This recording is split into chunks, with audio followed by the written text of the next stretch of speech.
Now, how do you fix the iPhone storage which is not loading on your iPhone?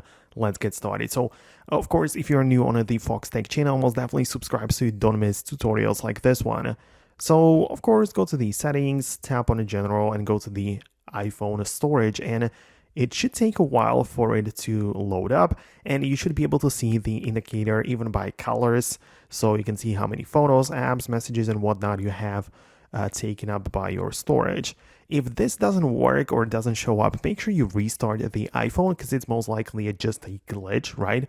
After you restart it, just go back to the setting to see if it works now, right? So if it doesn't, then go to the general section of the settings, go to software update, and update your phone to the latest version of the operating system.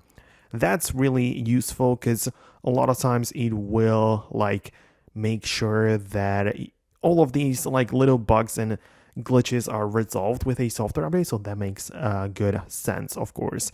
And after this, you should most definitely see your storage, right? I don't believe that now at this point it shouldn't work. Keep in mind, however, that there is also another place where you can see and browse your storage.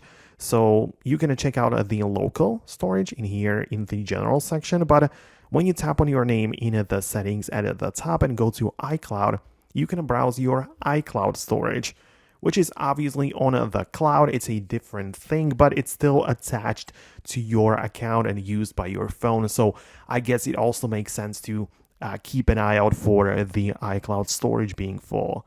So yeah, that's it from me. Let me know in the comments below if you still have some issues with this. I'm kind of curious to know what's really going on with your devices.